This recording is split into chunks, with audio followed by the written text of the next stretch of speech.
إن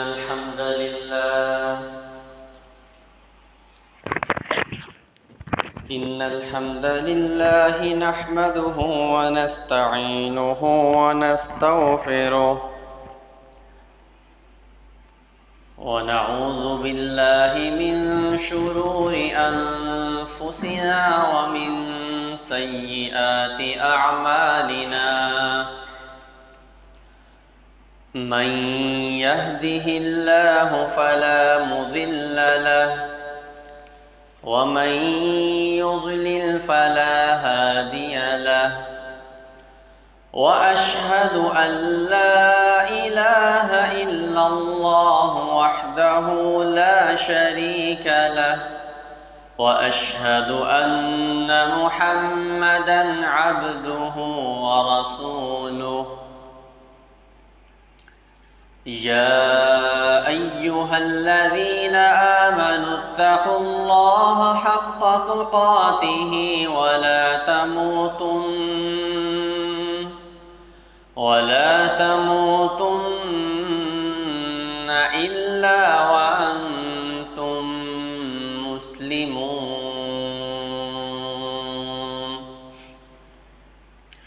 يا أيها الناس اتقوا ربكم الذي خلقكم من نفس واحدة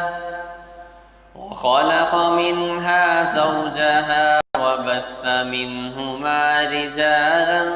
كثيرا ونساء واتقوا الله الذي تساءلون به والأرحام إن الله كان عليكم رقيبا يا أيها الذين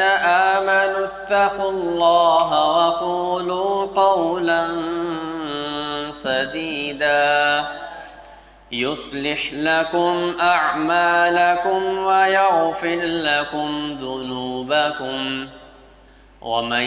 يطع الله ورسوله فقد فاز فوزا عظيما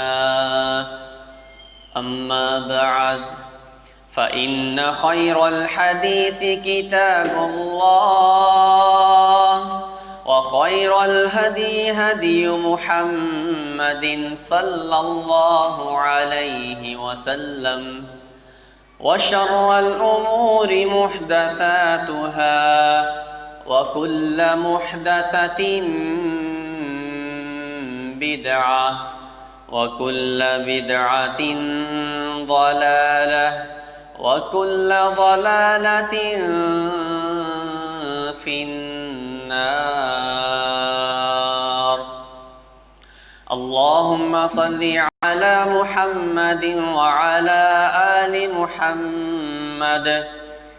كما صليت على إبراهيم وعلى آل إبراهيم إنك حميد مجيد اللهم بارك على محمد وعلى آل محمد كما باركت على إبراهيم وعلى آل إبراهيم إنك حميد مجيد قال الله تبارك وتعالى في القرآن المجيد والفرقان الحميد إنا أنزلنا إليك الكتاب بالحق فاعبد الله مخلصا له الدين وقال النبي صلى الله عليه وسلم إنما الأعمال بالنيات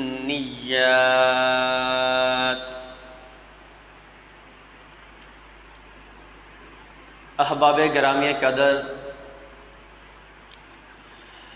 اللہ تبارک و تعالی نے انسانیت کی پیدائش کا جو بنیادی مقصد رکھا ہے وہ آپ اس سے بخوبی واقف ہیں۔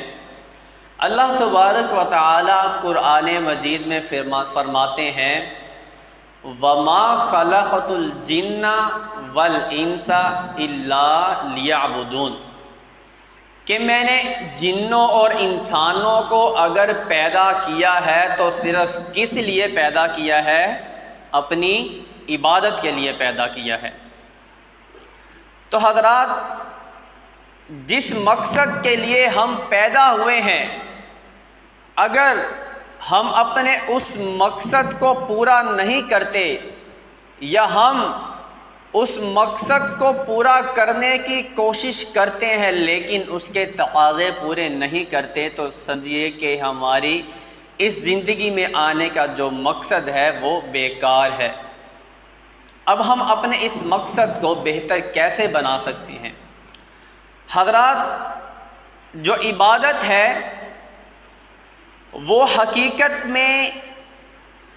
جو اخلاص ہے نا، اخلاص وہ جان ہے عبادت کی۔ آپ اس بات کو بخوبی سمجھ رہے ہوں گے، جیسا کہ اللہ تبارک و تعالیٰ نے فرمایا قُلْ إِنَّ صَلَاتِي وَنُسُكِي وَمَحْيَايَ وَمَمَاتِي لِلَّهِ رَبِّ الْعَالَمِينَ، کہ میرا جینا، میرا مرنا، میرا اٹھنا بیٹھنا، دوبارہ پھر زندہ، تمام کا تمام صرف اور صرف کس کے لیے ہے؟ صرف اور صرف اللہ کے لیے۔ یعنی کہ ہماری نیت، ہماری جو اخلاص ہے وہ صرف اور صرف کیا ہے؟ اللہ تبارک و تعالیٰ کی رضا ہے۔ تو حضرات، جب ہماری عبادت کی جان اخلاص ہے، تو جب ہماری عبادتوں کے اندر سے اخلاص ہی نکل جائے، جیسا کہ اب آپ دیکھتے ایک جسم ہے، اس کے اندر سے روح کو نکال دیا جائے تو وہ روح جب نکل جاتی ہے تو جسم بیکار اور مردہ ہو جاتا ہے۔ اسی طرح جب ہم اپنی عبادت میں سے اپنی نیت درست نہیں کریں گے، اپنے اخلاص کو، اپنے خشوع کو، اپنے خضوع کو، ان تمام چیزوں کو الگ کر دیں گے، ہم ظاہری نوافل ادا کریں گے، صدقات ادا کریں گے، ہم حج عمرے ادا کریں گے، تمام غرباء فقراء مساکین کی ضروریات کو پورا کریں گے، لیکن کیا ہوگا؟ دکھلاوا ہوگا یا غفلت ہوگی۔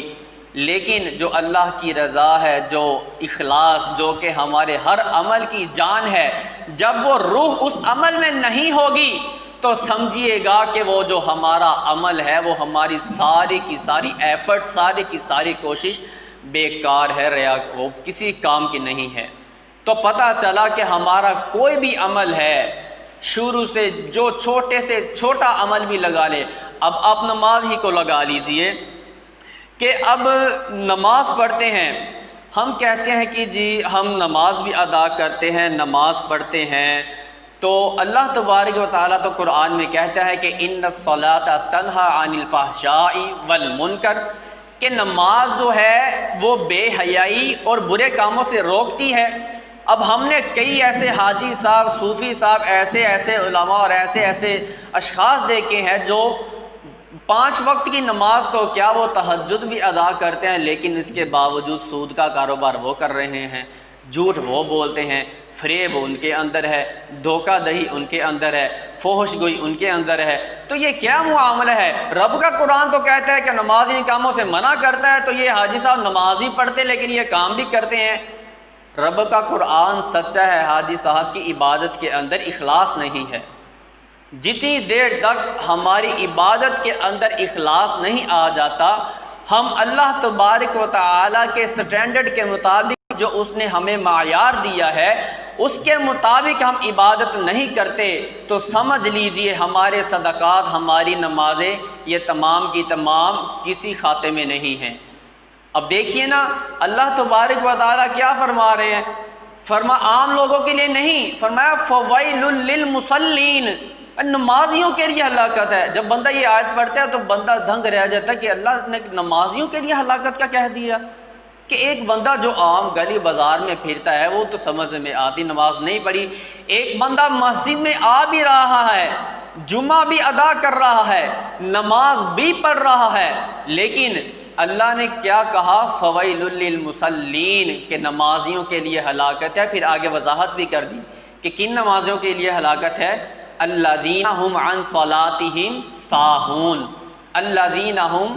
وہ لوگ کہ جو اپنی نمازوں میں غفلت برتتے ہیں، اور دوسرے نمبر پر اپنی نمازوں میں کیا کرتے ہیں؟ دکھلاوا کرتے ہیں۔ مثال کے طور پر غفلت کا کیا ٹائم؟ اب ہم کاروبار کر رہے ہیں، کتنا ٹائم رہ گیا جی؟ 2 منٹ رہ گئے، 3 منٹ، بس مجھے 1 منٹ لگنے، میرا صرف ایک کام رہ گیا، یہ ایک گاہ کو ڈیل کر میں فوری پہنچوں گا مسجد میں جا کے پہلی رکعت میں شمار ہو جاؤں گا، پہلی رکعت میں مل جاؤں گا تو چلو میری نماز ہو جائے گی، جماعت کے ساتھ نماز ادا کر لی۔ اب میں نے دل کو تسلی دے دی کہ میں نے نماز بھی پڑھ لی ہے، اور دوسرے نمبر پر اگر میں نماز نہ پڑھنے گیا تو کیا کہیں گے لو جی حاجی صاحب آج آپ نماز پڑھنے نہیں آئے، آپ فلاں صاحب کو آج مسجد میں دیکھا نہیں، تو لوگ باتیں کریں گے۔ یعنی کہ لوگوں کو ہماری کہہ لیں کہ ایک عادت ہے، ایک عادت سی بن چکی ہے، لیکن ہماری جو نیت، جو اخلاص ہماری عبادتوں کے اندر ہونا چاہیے، ایک خشوع کہ ہم جب گھر سے چلیں تو ہمارا یہ ذہن ہو کہ ہم اللہ کی بارگاہ میں جا رہے ہیں، ہم نے دن میں جتنے گناہ کیے ہم نے ان کا معاف کروانا ہے۔ سب سے پہلے اگر ہم نے وضو کرنا ہے تو وضو سے پہلے نیت ہماری یہ ہونی چاہیے کہ اگر میں ہاتھ دھو رہا ہوں تو انشاءاللہ میرے ان ہاتھوں سے کیے ہوئے جتنے بھی گناہ ہیں وہ سارے دھل رہے ہیں۔ اسی طرح اگر میں جسم کے کسی عضو کو بھی دھوتا ہوں تو میرے اس عضو کے گناہ کیا ہو رہے ہیں؟ جڑ رہے ہیں۔ حضرات جب آپ اپنی ان نیتوں کے اندر اخلاص لے آئیں گے، یقین مانیں کئی ایسے کام جو آپ کی عادات ہیں، صرف نیت آپ اگر درست کر لیں گے نا تو سمجھے کہ وہ عبادت بن جائے گی۔ اور اسی طرح اس کے بعد سب سے پہلے تو میں آپ کو یہ بتلاتا چلوں کہ نیت کہتے کسے ہیں، نیت کا لغوی معنی تو نیت کا ہوتا ہے کہ قصد کرنا، ارادہ کرنا، لیکن حقیقت میں جو نیت کا تعلق ہے وہ دل کے ساتھ ہے، یہ قلبی صفت ہے، یہ انسان کا تعلق انسان کے اپنے دل کے ساتھ ہے، اس کے دل کو ہی پتہ ہوتا ہے کہ اس کی نیت کیا ہے کیا نہیں۔ مثال کے طور پر کوئی آدمی کاروبار شروع کرتا ہے، کاروبار شروع کرتے وقت پہلے وہ دیکھتا ہے کہ میں اگر یہ چیز خریدتا ہوں تو مجھے اس میں سے اتنا منافع ہوگا، اتنا میں اس کے اوپر انویسٹ کر رہا ہوں، اتنا بعد میں مجھے منافع آئے گا۔ تو یہ جو سوچ رہا ہے یہ پلاننگ کر رہا ہے، یہ اس کی کیا ہے؟ یہ اس کی پلاننگ ہے، اور جب وہ اس کام کو بروئے کار لے آتا ہے تو وہ عمل کر لیتا ہے۔ تو ان دونوں چیزوں کے درمیان جو چیز ہوتی ہے نا، ایک اس کی پلاننگ، اور پلاننگ کے درمیان جو چیز ہو اور خریداری کے درمیان جو چیز ہوتی ہے، اسے نیت کہتے ہیں، اس کا نام ہے نیت۔ اگر ہماری نیت درست ہے، ہماری نیت کے اندر خلوص ہے، اخلاص ہے، تو سمجھے ہمارے ہر کام کے اندر خیر و برکت اللہ تبارک و تعالیٰ نے رکھ دی ہے۔ حضرات آج ہماری عبادتوں میں اخلاص نہیں ہے، اخلاص نہیں رہا تو آج ہماری عبادتوں کا یہ حال ہے۔ ہم کہتے ہیں جی کہ ہم تو صدقہ بھی کرتے ہیں، خیرات بھی دیتے ہیں، غرباء کے اوپر خرچ بھی کرتے ہیں، مساجد کے اندر پیسہ بھی لگاتے ہیں، مسجدوں کے اندر ہم نے کئی مساجد میں اے سی لگا دیے، پنکھے لگا دیے، اللہ کی رضا میں خرچ کر دیے، لیکن کیا ہوتا ہے کہ نیت کے اندر ملاوٹ آ جاتی ہے، اخلاص نہیں رہتا، اس کے اندر شیطان بہکاوا پیدا کر دیتا ہے کہ اگر کسی نے کوئی پنکھا لگوا دیا یا کوئی اے سی بھی لگوا دیا تو اس کے بعد کہتا ہے کہ لو جی ہاں جی فلاں میرا جو جی اے سی صحیح چل رہا ہے، ایسے ہے، یہ ہے سارا کچھ، یعنی کہ وہ شو یہ کرنا چاہتا ہے کہ یہ میری پاور سے لگا، حالانکہ نہیں۔ اگر اللہ تبارک و تعالیٰ چاہتا تو کئی بندے ایسے جن سے اللہ تبارک و تعالیٰ کام لے سکتا تھا۔ اللہ قرآن میں خود ہی تو کہتے ہیں، اللہ فرماتے ہیں کہ لِيَبْلُوَكُمْ أَيُّكُمْ أَحْسَنُ عَمَلًا، کہ ہم نے اگر تمہیں پیدا کیا ہے تو ہم تمہیں اس لیے پیدا کیا ہے تاکہ تمہیں جانچ سکیں کہ تم میں سے کون اچھا عمل کرتا ہے، کون اچھا زیادہ عمل کرتا۔ اللہ تعالیٰ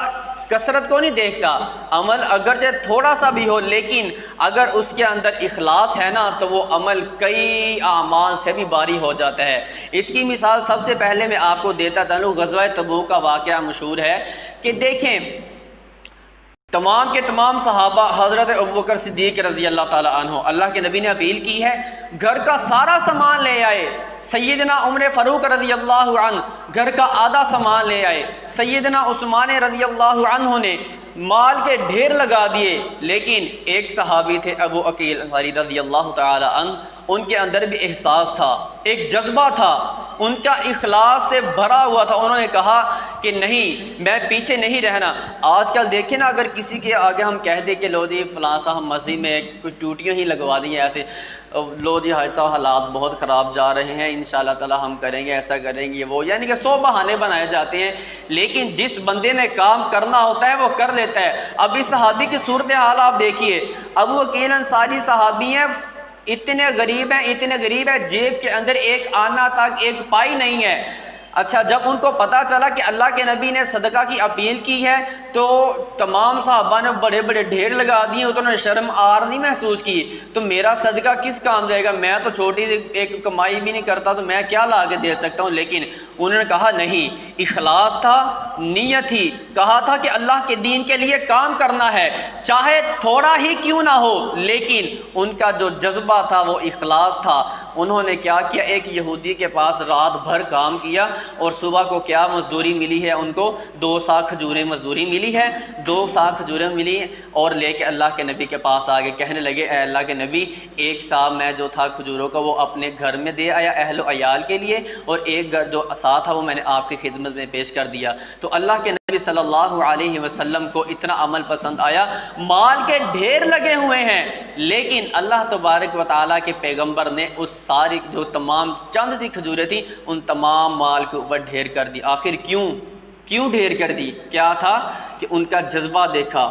ان کا اخلاص دیکھا، ان کی نیت دیکھی۔ اس لیے اللہ تبارک و تعالیٰ کثرت نہیں دیکھتا، اللہ تبارک و تعالیٰ تو دیکھتا ہے کہ اس بندے کے اندر نیکی کرنے کا جذبہ کتنا ہے، طاقت کتنی ہے، شوق کتنا ہے۔ ہمارے کئی نمازی حضرات ہیں، ان کی عادت ہے کہ جب اذان ہوگی، ٹھیک ہے 5 بجے فلاں، 4:15 بجے فلاں نماز ہے، 4 بجے اتنی نماز ہے، 9:30 نماز، مسجد پہنچنا نہیں۔ لیکن کچھ لوگ ایسے ہوتے ہیں کہ جن کو تڑپ لگی رہتی ہے کہ آج ہم نے جمعہ ادا کر لیا ہے تو عصر کی نماز اتنے بجے ہے، عصر کی نماز کا ٹائم ہو رہا ہے، کہیں میرا کوئی کام اور بھی کوئی ہے، میں اس کو پینڈنگ کرتا ہوں، تو مجھے نماز کی فکر ہونی چاہیے، سب سے پہلے میں نماز پڑھوں گا۔ تو جو بندہ اس طرح کی سوچ رکھتا ہے تو گویا کہ وہ ایسے ہی ہے کہ جیسے وہ سارا دن مسجد ہی میں، اور ایسے بندے کے بارے میں اللہ نبی صلی اللہ علیہ وسلم نے فرمایا کہ ایسے بندے کہ جس کا دل مسجد کے ساتھ لٹکا رہتا ہے، اللہ تبارک و تعالیٰ کل قیامت کے دن جب کوئی سایہ نہیں ہوگا، اللہ اس کو اپنے عرش کا سایہ نصیب فرمائیں گے۔ اور اسی طرح آپ دیکھ لیجئے، اللہ تبارک و تعالیٰ نے فرمایا کہ اللہ تبارک، نبی ابو ہریرہ رضی اللہ عنہ وہ روایت بیان کرتے ہیں، فرمایا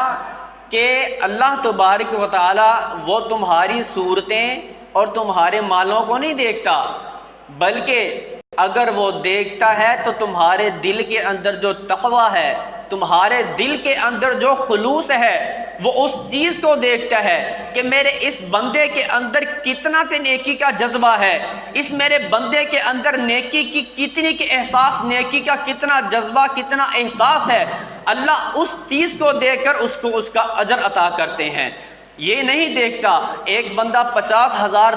دے رہا ہے، لیکن اس کی نیت کیا ہے، 50,000 میرا اکاؤنٹ ہوگا، لو جی ماہانہ میں میرا لکھا جائے گا، فلاں صاحب کا نام بولا جائے گا، لو جی کہ فلاں صاحب نے 50,000 دیا۔ لیکن ایک بندہ ہے وہ صدقے دل سے، وہ صرف نیت اس کی کیا ہوتی ہے کہ میں نے صدقہ کیا صرف اور صرف اللہ کی رضا کے لیے کیا، چند تھوڑا سا ہی کر دیا، تو اللہ تبارک و تعالیٰ اس کا 1 روپیہ بھی اس 50,000 سے بھاری کر دیں۔ جب اللہ کے نبی، ہم نے خرچ کرنا ہے تو کس لیے کرنا ہے؟ اللہ کی رضا کے لیے۔ کیوں؟ سب سے پہلے جو میں نے بات کی، عبادت کے اندر جان کیا ہے؟ اخلاص۔ جب ہماری عبادت کے اندر سے روح جو نکل گئی، اخلاص، تو ہماری عبادت مردہ ہے، بیکار ہے، کسی کام کی نہیں رہی۔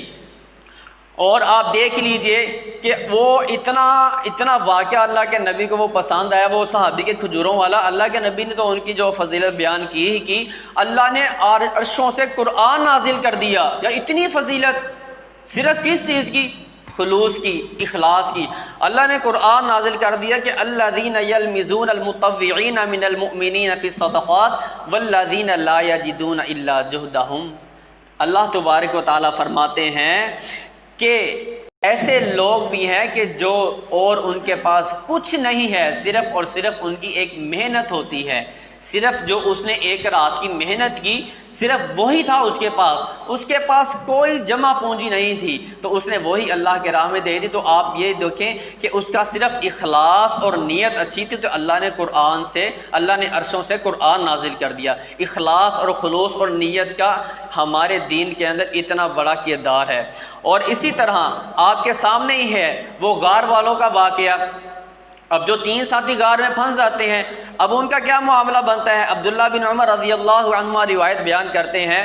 کہ وہ کہنے لگے کہ اب وہ سوچتے ہیں کہ اب ہم نے اس غار سے چھٹکارا حاصل، وہ سفر میں جا رہے ہوتے ہیں تو راستے میں بارش طوفان آ جاتا ہے، تو کسی غار میں پناہ لے لیتے ہیں۔ تو کہتے ہیں بعد میں ایک بارش طوفان کی وجہ سے پتھر آتا ہے اور غار کے منہ کو بند کر دیتا ہے۔ اب وہ سوچنے لگتے ہیں کہ ہم زندگی میں کوئی ایسا ایک عمل بھی تلاش کریں جو ہم نے صرف اور صرف اللہ کی رضا کے لیے کیا ہو، یعنی کہ کیا ہو اس میں ہماری اخلاص، ہماری نیت جو بالکل صاف صرف اللہ کی رضا کے لیے کوئی ایک عمل بھی ہو، ہم وہ اللہ کی بارگاہ میں پیش کریں تو ہم اس مصیبت سے بچ سکتے ہیں۔ حالانکہ زندگی میں پتہ نہیں کتنے اعمال انہوں نے کیے ہوں گے، لیکن ایک سب سے پہلا جو شخص وہ تھا وہ کہنے لگا ہاں مجھے ایک مرتبہ یاد ہے کہ میں نے اللہ کی رضا کے لیے مجھے اور کوئی مفاد نہیں تھا، میں لکڑیں کاٹتا تھا، ایک دن میں کہیں جنگل دور نکل گیا، مجھے رات واپسی ہو گئی، واپس آ کے جب میں نے دودھ پیش کرتا، میری عادت یہ تھی کہ سب سے پہلے میں اپنے والدین کو دودھ پلاتا، اس کے بعد اپنے بیوی بچوں کے پاس جاتا۔ تو اس دن جب میں آیا تو میرے والدین سو چکے تھے، تو میرے بچے جو بلکتے روتے رہے، میں نے اپنی بیوی سے کہا کہ ان کو دلاسا دے اور ان کو سلا دے، ان کو سلا دیا اور دودھ کا پیالہ پکڑ کر ساری رات، آپ اب تصور کریں آج کل کے اس دور میں کون ایسی قربانی دیتا ہے، ساری رات وہ ماں باپ کی خاطر ان کی چارپائی ان کے سرہانے کھڑا رہا کہ نہیں سب سے پہلے میں جو اپنی کمائی کر کے لے کے آیا ہوں، جو میرے پاس جمع پونجی ہے میں نے اپنے والدین کو دینی ہے۔ وہ جمع پونجی وہ صبح جب اٹھے تو انہوں نے پھر ان کے سامنے دودھ کا پیالہ پیش کیا، اور صرف ان کا مقصد کیا تھا؟ اخلاص تھا ان کی نیت کے اندر کہ میں نے اللہ کو راضی کرنا ہے کہ میرے اس عمل سے اللہ راضی ہو جائے۔ تو اللہ تبارک و تعالیٰ کے سامنے جب اس نے اپنا یہ عمل پیش کیا تو کیا ہوتا ہے؟ ہلکا سا ایک پتھر سرک جاتا ہے، سائڈ پر ہو جاتا ہے۔ اور پھر اسی طرح جو دوسرا شخص ہوتا ہے وہ بھی کہتا ہے کہ میری بھی کوئی نیکی ایسی ہے کہ جو میں یاد کروں، کوئی جس کے اندر سارا اخلاص ہی شامل ہو، ریاکاری غفلت اس میں ذرا بر بھی نہ ہو۔ تو وہ کہنے لگا ہاں میرے پاس بھی عمل ہے ایسا کہ جو صرف اور صرف میں نے اللہ کی رضا کے لیے اللہ کے ڈر کی وجہ سے اس کام کو چھوڑ دیا تھا۔ میری چچا زاد بہن جو اس کے ساتھ میں اگر چاہتا بدکاری کر سکتا تھا، ہر قسم کی سہولت مجھے میسر تھی، عین وقت پر آ کر جب اس نے مجھے کہا کہ اللہ سے ڈر جا تو میرے دل میں خوف پیدا ہوا، اور میں صرف اور صرف مجھے کوئی رکاوٹ نہیں تھی، اگر میں برائی کر بھی لیتا تو مجھے کوئی کچھ کہنے والا نہیں تھا، لیکن میں نے اللہ کے ڈر کی وجہ سے اس عمل کو چھوڑ دیا۔ اے اللہ اگر تجھے یہ میرا عمل پسند ہے، میں نے صرف اور صرف تیری رضا کے لیے کیا، صرف اور صرف میری نیت کے اندر کیا تھا تو خلوص تھا، میری نیت خالص تھی کہ میں تجھ سے ڈرا۔ اے اللہ اگر تجھے یہ میرا عمل پسند ہے تو ہمیں اس مصیبت سے چھٹکارا عطا کر۔ تو چنانچہ پتھر تھوڑا سا اور سرک جاتا ہے۔ پھر اسی طرح تیسرے شخص کی باری آتی ہے، وہ بھی کہنے لگا کہ اے اللہ تجھے یاد ہے کہ ایک مرتبہ جب میں نے کسی مزدوروں سے مزدوری کروائی، ایک مزدور جو تھا وہ اپنی مزدوری چھوڑ کر چلا گیا، نہیں لے کے گیا، تو کتنے سالوں کے بعد جب وہ مزدور میرے پاس واپس آتا ہے تو میں نے اس مزدور کی انویسٹ کی، میں نے اس کا کاروبار شروع کر دیا۔ تو جب وہ آتا ہے تو اس مزدوری کے ساتھ کتنے اونٹ، بھیڑ، بکریاں، کتنے ہی چوپائے جانور وہ اس کی مزدوری کے بل پڑے ہوئے تھے، کمائی کی وجہ سے تھے۔ تو وہ جب آیا تو وہ کہنے لگا کہ مجھے مزدوری تو دے۔ تو وہ کہنے لگا کہ جتنا بھی ریوڑ ہے، اونٹ، بیل، بکریاں، جتنا دیکھ رہا ہے تو سارا کا سارا تو لے جا، کیوں؟ یہ تیری ہیں۔ تو وہ کہتا ہے کہ تو میرے ساتھ مذاق کر رہا ہے؟ کہتا نہیں بالکل یہ تیری کمائی کے ساتھ ہے تو لے جا۔ حالانکہ اگر وہ چاہتا تو اس کو اس کی مزدوری دیتا تو وہ اپنی طرف سے بری تھا کہ وہ اس نے اس کو مزدوری حق ادا کر دیا، لیکن اس نے ایسا نہیں کیا، بلکہ اس نے کیا کہا کہ اگر میرے اس عمل کی وجہ سے اللہ راضی ہوتا ہے تو مجھے اور کیا چاہیے۔ چنانچہ اس نے ایسا ہی کیا، وہ اس نے ساری بھیڑ بکریاں لے کر وہ چلا گیا، کہا اللہ اگر تجھے یہ میرا عمل پسند ہے تو تو ہمیں اس جو مصیبت ہے اس کے چھٹکارا دلا دے۔ تو آپ دیکھتے، آپ نے واقعہ بھی سنا ہوگا، پھر کیا ہوتا ہے، پتھر سرک جاتا ہے۔ اتنی بڑی مصیبت سے اگر ان کو چھٹکارا حاصل ہوا تو کس وجہ سے؟ کسی وہ نہیں عمل پیش کیے کہ میں نے حج کیے، اتنے عمرے کیے، اتنے صدقات کیے، اتنی مساجد میں نے بنائی، اتنے میں نے حافظ قرآن بنائے، اتنے میں نے یہ کام کی، نہیں، بلکہ ایک ایک عمل پیش کیا صرف جنس کے اندر کیا تھا، خلوص سے بھرپور تھے۔ ایک عمل بھی جو خالص اللہ کی رضا کے لیے کیا جائے، اللہ تبارک و تعالیٰ اس کا اتنا بڑا اجر دیتے ہیں، تو سارے کا سارا پتھر سرک کر سائڈ پر ہو رہتا ہے اور وہ ان کو مصیبت سے چھٹکارا مل جاتا ہے۔ اور حضرات اسی طرح آگے جیسا کہ آپ دیکھ رہے ہیں،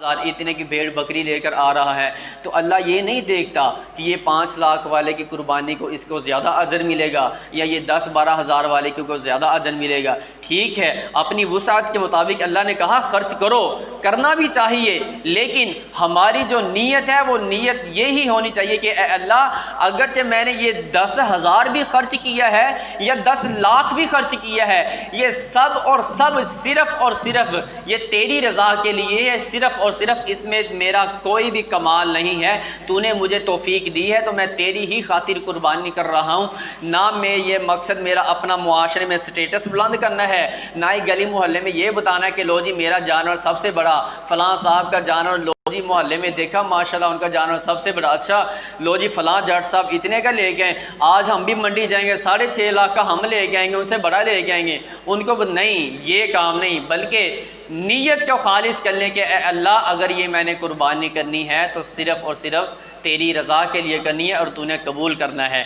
اللہ تعالیٰ کیا فرماتے ہیں؟ فرمایا کہ لن ینال اللہ لحومها ولا دماؤها ولکن ینالہ التقوی منکم، کہ جو تم قربانی کرتے ہو اللہ کو نہ تو اس کا گوشت پہنچتا ہے اور نہ ہی اس کا خون پہنچتا ہے، کچھ بھی نہیں، یہ سب کچھ تم اپنے غرباء فقراء میں تقسیم کرتے ہو۔ اگر اللہ تبارک و تعالیٰ تمہیں اجر عطا کرتے ہیں تو وہ صرف اور صرف کس وجہ سے اجر عطا کرتے ہیں کہ جو تمہارے دل کے اندر تقوی ہوتا ہے، جو تمہارے دل کے اندر اخلاص ہوتا ہے، جو تمہاری نیت ہوتی ہے کہ میں کس نیت کی وجہ سے، کیا میں اس نیت سے لے کے آ رہا ہوں کہ میرے اللہ کے نبی کا یہ حکم ہے کہ یہ سنت ابراہیمی بھی ہے، ہم نے ہر عید پر بڑھ کے یہ قربانی کرنی، کیا تمہاری یہ نیت تھی یا پھر یہ نیت تھی کہ محلے میں اپنے سٹیٹس کو بلند کرنا تھا، لوگوں کو بس یہ دکھلانا مقصود تھا کہ لو جی ہم نے آج اتنا کے جانور لے آئے، اتنے جانور لے آئے، اتنے جانور لے آئے، نہیں، بلکہ ہماری نیت، ہمارا اخلاص صرف یہی ہونا چاہیے کہ اے اللہ اگر یہ میں نے قربانی، یہ تو جانور ہے نا، یہ جانور ہے، اے اللہ اگر تو کہے کسی مسئلے میں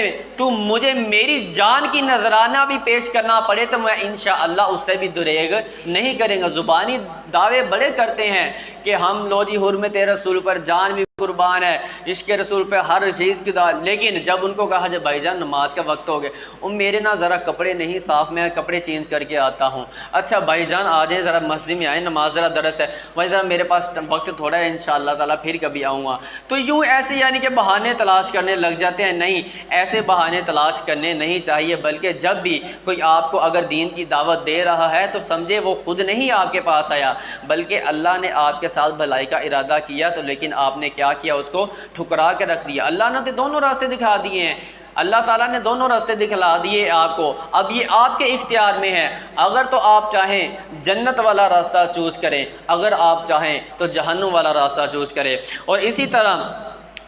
بعض اسلاف کا تو یہ موقف تھا، وہ کہتے ہیں کہ میں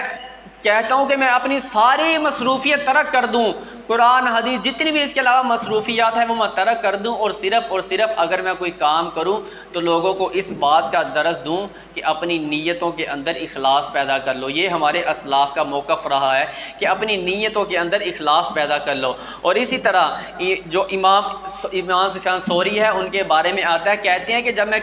کوئی نیک عمل کسی بندے کے سامنے کر لیتا ہوں نا تو اس کے بعد مجھے اس پر یقین نہیں ہوتا، وہ میں عمل دوبارہ کرتا ہوں۔ وجہ یہ نہیں ہے کہ وہ کیا کہتے ہمارے اندر اتنی کیپیسٹی، اتنی ہمارے اندر ایمان کی حلاوت یا اتنا ہمارا ایمان مضبوط ہے ہی نہیں کہ ہم لوگ کے سامنے عمل کریں اور وہ کہیں کہ ہمارا عمل جو ہے فل اخلاص سے بھرا ہو۔ لیکن اس کا یہ بھی مطلب نہیں ہے کہ آپ لوگ جی اسی بہانے آپ لوگوں کے سامنے عمل ہی اپنا ترک کر دیں۔ مثال کے طور پر نماز سنتیں وغیرہ پڑھنا، بعد کہتے لو جی ہم گھر جا کر سنتیں پڑھیں گے، ٹھیک ہے گھر جا کر سنتیں پڑھنا بہت افضل ہے، لیکن اکثر ہم نے دیکھا جب ہم گھر جاتے ہیں گھر کے کاموں میں مشغول ہوتے ہیں سنتیں ہماری رہ جاتی ہیں۔ تو نیت پہ ڈیپینڈ کرتا ہے۔ آپ لوگ کسی کے سامنے آپ دیکھیں نا مسجد میں جب اپیل ہوتی ہے، مولوی صاحب اپیل کرتے ہیں جی مسجد کے لیے اے سی کی ضرورت ہے، ہاں جی کون سا تعاون کرے گا؟ اب وہ بندہ اٹھتا ہے، اس کی دو نیتیں ہو سکتی ہیں، پازیٹیو نیگیٹو، مثبت منفی دونوں۔ ایک تو اس کی یہ سوچ ہو سکتی ہے کہ لو جی لوگ دیکھیں گے جی ماشاءاللہ یہ فلاں صاحب نے اٹھ کے سب سے پہلے 50,000 کا اعلان کیا، ماشاءاللہ کیا بات ہے جی ان کی۔ اور لیکن دوسری ان کی نیت یہ بھی ہو سکتی ہے کہ یار میں اگر لاکھ کا اعلان کروں گا نا تو ہو سکتا ہے کوئی میری طرف دے کے 50,000 کا اعلان کر دے۔ یعنی کہ نیت پہ ڈیپینڈ کرتا ہے، اور نیت کو حال جو کون جانتا ہے وہ صرف اللہ تبارک و تعالیٰ ہی جانتا ہے۔ تو اللہ تبارک و تعالیٰ سے میں دعا کرتا ہوں کہ اللہ تبارک و تعالیٰ ہمارے اعمال کو ضائع ہونے سے بچائے، اور ہم جتنے بھی اعمال کریں اللہ تبارک و تعالیٰ خالصتاً اپنی رضا کے لیے ہمیں انہیں سر انجام